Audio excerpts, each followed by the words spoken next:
একো এছঅপি দিয়া নাই ৰাতি 10টাৰ পিছত কোন যাব লাগে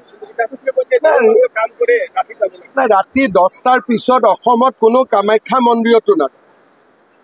এনে কিছুমান কথা কৈ মানুহক উত্তেজিত কৰিব নালাগে লাগিলে তেওঁ যোনেই নহওক কিয় ৰাতি 10টাৰ পিছত মানুহ কামাখ্যা মন্দিৰতো নাযায় 10টা বজাৰ পিছত কোনো মন্দিৰত নাযায় কোনো কলেজত নাযায় কোনো ইউনিভাৰ্চিটিত নাযায় ৰাতি সোণাপুৰত লোকেল মানুহ থাকেতো তেওঁলোকে ইমান মৰমেৰে জাগাখন এৰি দিছে এটা তেওঁলোকক গোটেই ৰাতি আমি দিগদাৰি কৰি থাকিম নেকি মোৰ ঘৰৰ কাষত সমাধি আছে মই ইমান মৰমেৰে মাটিখিনি দিছোঁ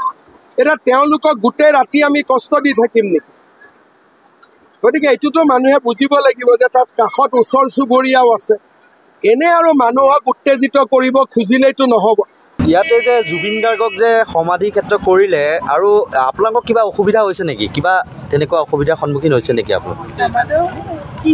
অসুবিধা তেনেকৈ ইমান হোৱা নাই ন কালি মুখ্যমন্ত্ৰীয়ে ক'লে মানে তাৰ ৰাইজৰ বোলে অসুবিধা হৈছে ৰাতি শুব নোৱাৰে তেনেকুৱা ধৰণৰ ক'লে নাই আমি একো অসুবিধা পোৱা নাই নাই পোৱা ন নাই পোৱা আমি ভালে পাইছোঁ অঁ ন কালি মানে মুখ্যমন্ত্ৰীয়ে ক'লে যে ল'ৰা ছোৱালী আছে পঢ়া শুনা কৰিব লাগে মই এতিয়া দুইফালে চালোঁ ক'তো মানুহৰ ঘৰ নায়েই ইমান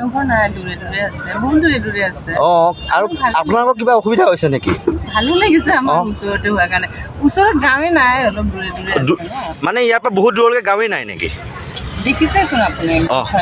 অলপ দূৰে দূৰেকৈ আছে অঁ দূৰে দূৰে আছে আৰু ইয়াত এনেই ল'ৰা ছোৱালী পঢ়া শুনাত কিবা অসুবিধা হৈছে নেকি মানুহখিনি অহাৰ কাৰণে অঁ